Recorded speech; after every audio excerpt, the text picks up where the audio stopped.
Hello students, good morning everybody. कैसे हैं आप सब लोग। उम्मीद करता हूं इस कोरोना काल में आप बचे हुए होंगे। वही मैसेज जो मैं हर बार हर वीडियो लेक्चर में जो है आपको देता हूं कि आप घर के अंदर तो कोरोना बाहर, और अगर आप बाहर जा भी रहे हैं तो पूरी सेफ्टी के साथ जाइए। I welcome you all in my YouTube channel name Roshan Lal Sharvan and also welcome in my Sharvan academy of commerce. Like कीजिए मेरी वीडियोज़ को, शेयर कीजिए फ्रेंड्स के साथ और सब्सक्राइब कीजिए मेरे चैनल को जो पहली बार देख रहे हैं। और हाँ, बेल आइकन जरूर प्रेस कीजिए ताकि आगे आने वाले वीडियोस के नोटिफिकेशन आपको मिलते रहें। So students and my dear friends who are all watching this video, let me start today's topic. आज हम करने जा रहे हैं चैप्टर नंबर 5, रिटायरमेंट और डेथ ऑफ अ पार्टनर। पहले हमने इससे पहले के लेक्चर्स में पढ़ा एडमिशन ऑफ पार्टनर क्या होता है, उस पर कैसे कैसे ट्रीटमेंट होता है, accounting treatment of goodwill, general entries, revolution account. अब हम पढ़ रहे हैं रिटायरमेंट और डेथ ऑफ ए पार्टनर कि अगर कोई पार्टनर चला जाए छोड़ के, हिंदी में कहा जाए अवकाश ग्रहण कर ले, मृत्यु हो जाए, दिवालिया हो जाए, पागलपन, जैसे भी कुछ भी कंडीशन आ जाए, तो उस कंडीशन में जो पार्टनरशिप चल रही थी उस पर क्या इफेक्ट पड़ता है और फिर जाने वाला पार्टनर कैसे कैसे प्रभाव डालता है, क्या क्या वो लेता है, ये सब हम इसमें पढ़ने वाले हैं। तो सबसे पहले बात करते हैं रिटायरमेंट और डेथ की। अगर कोई पार्टनर रिटायरमेंट ले रहा है तो सबसे पहले उसे नोटिस देना पड़ेगा। बिना नोटिस दिए वो फर्म को नहीं छोड़ सकता। बिजनेस जो चला रहे थे 2 या 3 पार्टनर मिलके, वो नोटिस दिए बिना नहीं छोड़ सकता, नोटिस देके ही छोड़ेगा। अब नोटिस देने के बाद ये तय हो गया कि मान लीजिए 3 पार्टनर हैं, उनमें से एक पार्टनर जा रहा है, सो उन तीनों पार्टनर के बीच जो ओल्ड पार्टनरशिप थी, ओल्ड पार्टनरशिप वो तो हो जाती है फिनिश, यानी खत्म, और फिर उन बाकी बचे हुए के बीच क्या हो जाएगा, न्यू पार्टनरशिप स्टार्ट हो जाएगी।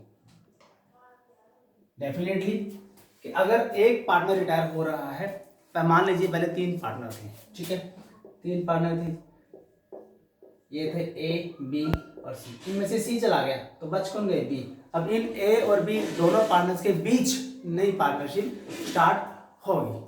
अब जो जाने वाला पार्टनर है वो अपना हिस्सा तो मांगेगा। कब तक का, जिस डेट स्टार्टिंग, मान लीजिए 1 अप्रैल से हमारा स्टार्ट होता है, 1 अप्रैल से, और उसकी डेथ हो रही है मान लीजिए 30 मई को, तो यहाँ से लेकर यहाँ तक इस टाइम पीरियड का वो अपना सारा हिस्सा मांगेगा। कौन कौन सा मांगेगा, चलिए आइए देखते हैं एक एक करके। अब देखते हैं शेयर इन गुडविल, क्या क्या लेगा वो जो जा रहा है पार्टनर, रिटायरिंग पार्टनर क्या क्या लेगा, वो लेगा शेयर इन गुडविल।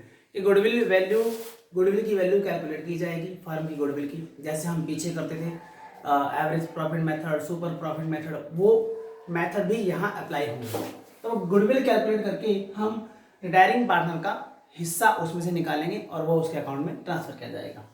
रिजर्व अगर पड़े हमारे पास तो रिजर्व जैसे कि general reserve, reserve and surplus, profit and loss account, credit balance, अगर ये सब पड़े हैं, एक्यूमुलेटेड प्रॉफिट्स पड़े हैं, तो ये भी, इनमें भी हिस्सा रिटायरिंग पार्टनर को दिया जाएगा जो उसके कैपिटल अकाउंट में क्रेडिट किया जाएगा। नंबर 3, शेयर इन प्रॉफिट और लॉस ऑन रिवोल्यूशन। अब वो जा रहा है तो ओल्ड पार्टनर्स क्या कहेंगे, ओल्ड पार्टनर्स ये कहेंगे कि हमें एसेट्स और लायबिलिटी का रीवैल्यूएट करना चाहिए ताकि हमें पता चले कि एग्जैक्ट फ्लक्चुएशन कितना आया है, कितना प्रॉफिट है, कितना लॉस है। तो उसमें भी पार्टनर्स को, जाने वाले रिटायरिंग पार्टनर्स को जो है हिस्सा मिलेगा। तो ये 3 हिस्से मिलेंगे उसे। अब पेमेंट की बात करते हैं कि पेमेंट कैसे की जाए, या तो उसको इकट्ठी पेमेंट कर देंगे, ठीक है, इकट्ठी पेमेंट मतलब एक साथ दे दिया, मान लीजिए 10 लाख उसका हिस्सा बनता है और 10 के 10 लाख उसके हाथ में थमा दी, ये लीजिए आपका हिस्सा और आपकी पेमेंट क्लियर, तो उसे बोलेंगे लंप सम, इकट्ठी एक साथ। या फिर अगर एक साथ नहीं करनी तो उसके लोन अकाउंट में ट्रांसफर कर देंगे। One time means lump sum, ठीक है, या दूसरा तरीका transfer to his loan account. तो इन 2 तरीकों से उसकी पेमेंट की जाएगी। अब अगले टॉपिक की ओर बढ़ते हैं।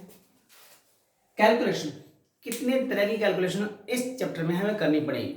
सबसे पहले नंबर 1 गुडविल, ठीक है, गुडविल का कैलकुलेशन करना पड़ेगा। नंबर 2 गेनिंग रेशो, कि जाने वाले पार्टनर की वजह से बचे हुए शेष जो एग्जिस्टिंग पार्टनर रह गए हैं, बचे हुए हैं, उनका कितना फायदा हुआ और किस रेशो में हुआ है, वो गेनिंग रेशो निकालना पड़ेगा। रिजर्व एंड सरप्लस कितने पड़े थे हमारे पास, कोई प्रॉफिट, एक्यूमुलेटेड प्रॉफिट क्या पड़ा था, उसके अंदर भी कैलकुलेशन करनी पड़ेगी हमें, और उसमें से हिस्सा निकालना पड़ेगा तीनों पार्टनर्स का।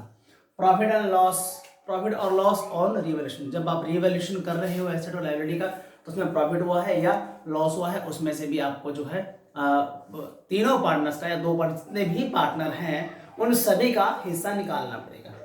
कैपिटल एडजस्टमेंट करनी पड़ेगी उनके प्रॉफिट शेयरिंग रेशियो के अकॉर्डिंग या फिर जितना उन्होंने लगाया उसके अकॉर्डिंग। तो इस तरीके से हम ये कैलकुलेशन करेंगे। So friends and my dear students, आज के लिए इतना ही। मिलते हैं अगले वीडियो लेक्चर में, तब तक के लिए वीडियोस देखते रहिएगा, लाइक कीजिएगा, शेयर कीजिएगा। Okay, goodbye everyone.